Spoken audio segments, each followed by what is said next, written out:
अगर हम India alliance को जिंदा नहीं रखेंगे तो अपोजिशन जिंदा नहीं रहेगा, मार देंगे ये लोग, खत्म कर देंगे। ये तानाशाह है।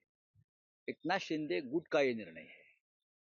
एकनाथ शिंदे गुट जो बोलता है, उनके पीछे सूत्रधार कौन है सबको मालूम है। ठीक है, बोलिए। राऊत साहेब, काल तुम्ही शरद पवारांची भेट घेतली, त्यानंतर आज शरद पवार स्वतः पत्रकार परिषद घेत आहेत. काय नेमकं भेटीत झालं?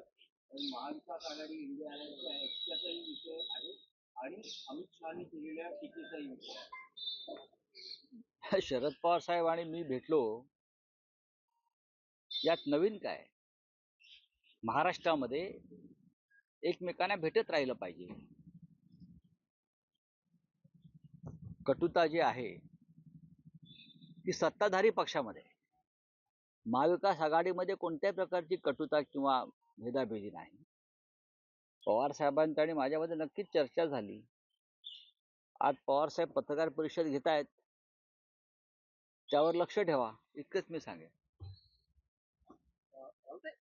सर, अगर हम दिल्ली की अगर बात करें तो जो माहौल हम दिल्ली में देख रहे हैं, जिस तरह से आपने एडिटोरियल की सामना में कल लिखा था कि किस तरह से कांग्रेस को एक बड़ा दिल दिखाना चाहिए, क्या कोई इम्पैक्ट हुआ है? क्या कोई कन्वीनर, कोई लीडर अपॉइंट हुआ है? क्या किस तरह से बात करते हैं? देखिए, अभी क्या इंडिया अलायंस सर्वाइव करेगा? डेफिनेटली इंडिया अलायंस सर्वाइव करेगा, क्यों नहीं करेगा?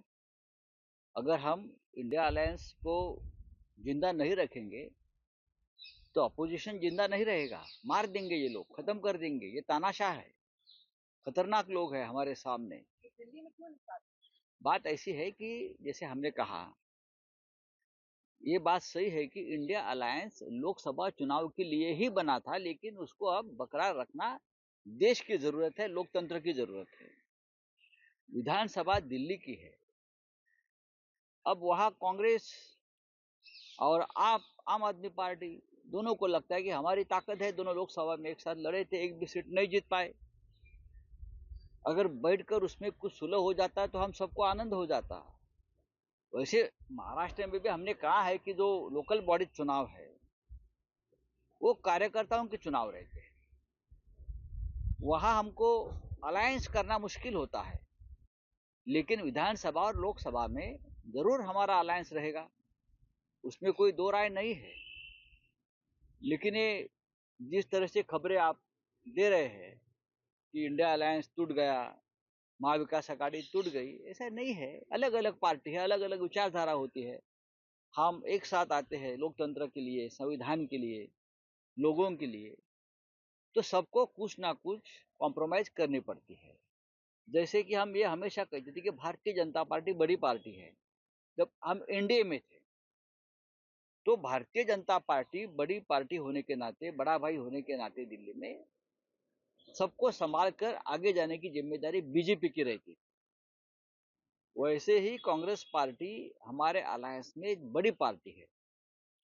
अगर कांग्रेस बड़ी पार्टी है, कांग्रेस एक राष्ट्रीय पार्टी है, नेशनल पार्टी है, एक इतिहास है उनका, तो हम सबको एक साथ लेकर लीडरशिप करने की जिम्मेदारी कांग्रेस पार्टी की ही होनी चाहिए।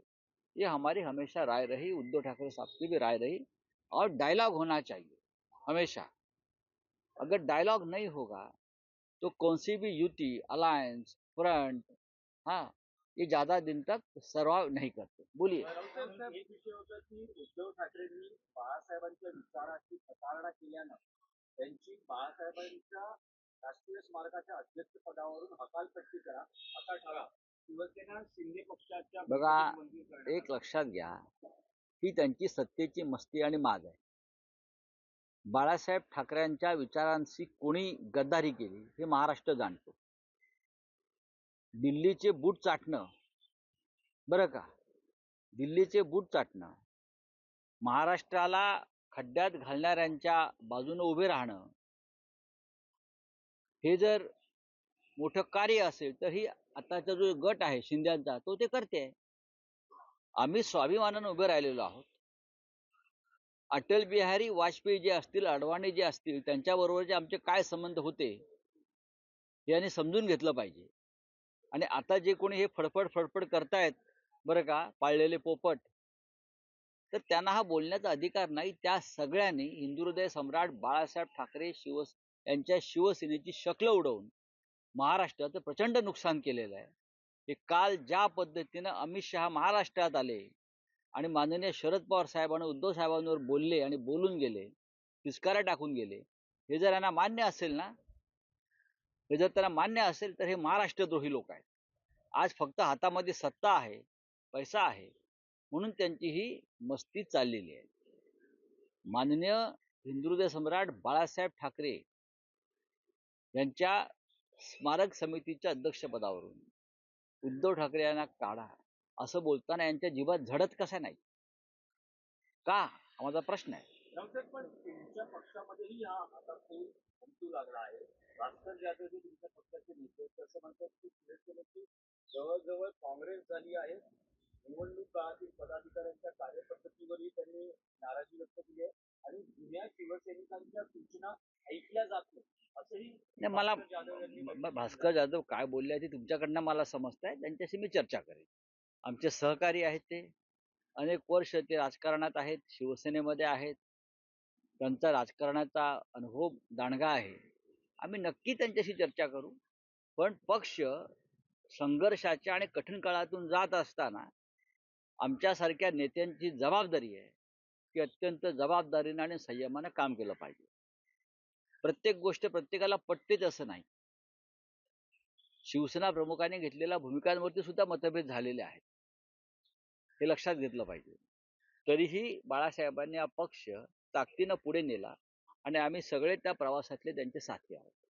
आरएसएसचे प्रमुख मोहन भागवत असं म्हणतात की रामलल्लाची प्रतिष्ठापना ही देशात खऱ्या अर्थानं स्वातंत्र्याची मुहूर्तमेढ आहे. बघा, रामलल्ला काय RSSने आणला नाही ना या देशामध्ये, किंवा जे आम्ही पोस्टर्स पाहिले त्या प्राण प्रतिष्ठेच्या वेळेला की प्रधानमंत्र्यांचं चित्र मोठं आणि राम लहान आणि रामाला बोट धरून प्राण प्रतिष्ठेला घेऊन चालले आहेत, त्याला ते स्वातंत्र्य म्हणतात का?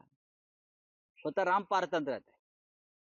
या देशाचं स्वातंत्र्य कशात आहे हे जर आमच्या प्रिय सरसंघचालकांना समजून घेता येत नसेल तर ते त्या संघटनेचं दुर्दैव म्हणावं लागेल. आज देशाचा कोंडवाडा झालेला आहे, एवढंच मी सांगतो. आणि प्रभू श्रीराम यांचं मंदिर उभारून एक मोठं कार्य सगळ्यांनीच केलं आहे आणि ते कार्य करण्यामागे फक्त एखादा पक्ष किंवा एखादी संघटना नाही, त्याच्यासाठी अनेकांनी रक्त आणि बलिदान दिलेलं आहे. वाल्मिक करार याला अजूनही मोकोक्का लावला जात नाही आणि देशमुख कुटुंबियांना अजूनही आंदोलन करण्याची वेळ येते आहे. फक्त आश्वासनं मिळत आहेत, त्या पलीकडे काही नाही. कारण फडणवीस साहेबांनी सांगितलं तुमच्या कोणालाही सोडणार नाही, म्हणजे कराड सोडून सगळ्यांना मी अटक करीन आणि कारवाई करेन. वाल्मिकी कराड यांचं आणि देवेंद्र फडणवीस यांचं नक्की काय नातं आहे याच्यावरती आता एखादी SIT नेमावी लागेल ते नातं तपासण्यासाठी. आणि कोणासाठी देवेंद्रजी हे करतायत, पाठीशी घालतायत, हा एक रहस्याचा विषय. कोणाला अजित पवारांना वाचवतायत की त्यांच्या मंत्रिमंडळातील आणखीन एक बीडचे मंत्री आहेत मुंडे, त्यांना वाचवतायत की अजून काही रहस्य आणि गुपित आहे? कोणाला वाचवू इच्छित आहेत ते? त्यांनी एक SIT आता आधीची बरखास्त केली, नवीन SIT नेमली.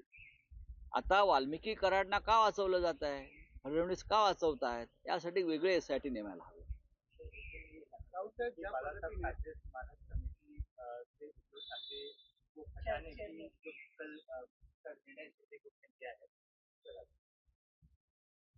एकनाथ शिंदे गुट का ये निर्णय है.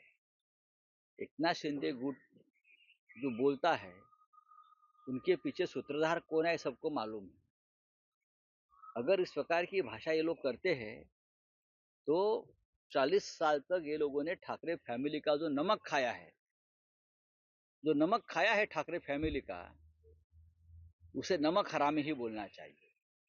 आप सत्ता के लिए पार्टी छोड़ दी, आपने पार्टी तोड़ दी, आपने दिल्ली के तलवे चाटने का काम शुरू किया, सब कुछ किया, लेकिन आप उद्धव ठाकरे जी को बाला साहेब ठाकरे के स्मारक के पद से हटाना आप चाहते हो. उसका मतलब है कि आपका पूरा ब्रेन वॉश हो गया है. बस और आप अब हमारे कभी नहीं बनेंगे ना रहेंगे। ज्या पद्धतीने सामनामधून सोमवार को कहा है कि अयोध्या में रामलला की प्राण प्रतिष्ठा की तिथि प्रतिष्ठा द्वादशी के रूप में मनाई गई। देखिए, आरएसएस के सरसंघ चालक ये एक सम्मानीय व्यक्ति है जरूर, लेकिन वो संविधान के निर्माता नहीं है। ये देश के कानून नहीं बनाएंगे और न कानून वो बदलेंगे। प्राण प्रतिष्ठा रामलला की ये देश के लिए गर्व की बात रही और मंदिर बनाने में सभी का साथ रहा, सभी का बलिदान रहा। आपने कहा है भागवत साहब ने कि देश स्वतंत्र हो गया उस दिन, ये गलत बात है। रामलला इस देश में हजारों लाखों साल से है और रामलला के लिए पहले भी आंदोलन हमने किए हैं और करते रहेंगे। लेकिन आप रामलला के नाम पर राजनीति मत करिए, तभी देश सच मायने में स्वतंत्र होगा। साहेब, ज्या पद्धतीने सामनामधून असेल किंवा उद्धवजी आणि उद्धव ठाकरे हे भाजपशी संवाद साधत आहेत, त्यावरून आता शिंदे गटाचे जे नेते आहेत त्यांच्याकडून आता प्रतिक्रिया येत आहे। रामदास कदम असं म्हणतात की अमित शाह आणि मोदींनी ज्या पद्धतीने ज्या भाषेत शिव्या घातलेल्या आहेत उद्धव ठाकरेंनी, त्या पद्धतीने भाजप आता त्यांना जवळ घेईल की नाही माहिती। त्यांचा प्रश्न नाही आहे ना, आम्ही त्यांच्यासारखे बूटचाटे नाही आहोत ना। आम्ही एक आमची भूमिका, आमचा मार्ग महाराष्ट्राच्या स्वाभिमानाचा उद्धव ठाकरे साहेबांनी ठरवलेला आहे आणि त्या दिशेने आम्ही निघालेलो आहोत। तुम्ही डरपोक लोक आहात, जे बोलतायत ते डरपोक आहेत, ते भ्रष्ट आहेत आणि आपले भ्रष्टाचार लपवण्यासाठी आणि तुरुंगाला घाबरून हे लोक भारतीय जनता पक्षाचे अमित शहाचे बूट चाटतायत। हे सत्य आहे, हे मान्य केलं पाहिजे त्यांनी। चला, थँक्यू। अमित शाह नंतर आता नरेंद्र मोदी पुन्हा फडणवीस कह रहे हैं कि जो लोकल इलेक्शंस होंगी उसमें महायुति अलग अलग लड़ेगी, क्या यही सच्चाई रहेगी कि हर पार्टी अलग अलग लड़ने वाली है? बात ऐसी है कि ये उनके पार्टी का निर्णय है या उनके महायुति का निर्णय है, लेकिन मैंने पहले भी कहा कि हम भारतीय जनता पार्टी के साथ हमारा जब अलायंस था तब भी हम लोकल बॉडीज में अलग अलग लड़े हैं। कार्यकर्ताओं को मौका नहीं मिलता है। लोकसभा की बात अलग होती है, विधानसभा की बात दिल्ली में जो हुआ है इसलिए हुआ है ना, कांग्रेस और अब आम आदमी पार्टी में। कार्यकर्ता कब लड़ेगा? कार्यकर्ता हमेशा झाड़ू पोछा ही करेगा? नहीं, उनकी लड़ने की इच्छा है, हार जीत तो होती रहती है, लेकिन उनको लड़ने दो, तभी पार्टी का विस्तार होगा और पार्टी मजबूत होगी। तो नीतीश राणे ने कहा है कि जो मुस्लिम जो देश को अपना नहीं मानते, जो तिरंगे को अपना नहीं मानते, उन्हें देश में नहीं रहना चाहिए। क्या आपकी लगता है कि ये उसमें नई बात क्या है? इस देश में और भी जाति धर्म के लोग हैं, सिर्फ मुसलमान नहीं है। और जो भारतीय जनता पार्टी में है, जो इस देश के संविधान को नहीं मानते, जो तिरंगा को नहीं मानते, अपने मुख्यालय पर 50 साल तक तिरंगा नहीं फहराया, उनके साथ ये लोग बैठे हैं ना। तो आप ज्यादा ज्ञान मत दीजिए। ये जो बात है ये बाला साहब ठाकरे ने पहली बार कही थी। कोई भी हो, किसी भी धर्म का हो, जो देश का संविधान और देश का तिरंगा नहीं मानते हैं, उसे उस हमारे देश में रहने का अधिकार नहीं है। ये सबसे पहले इस देश में हिंदू हृदय सम्राट बाला साहब ठाकरे ने कहा था। नई बात क्या है? मुझे कुछ कहना ही नहीं है। बीजेपी वाले जो बोलते हैं वो कभी करते नहीं।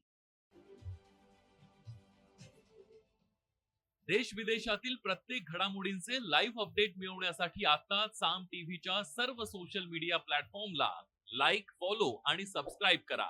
तसंच सर्व नोटिफिकेशनसाठी बेल आयकॉन प्रेस करायला विसरू नका।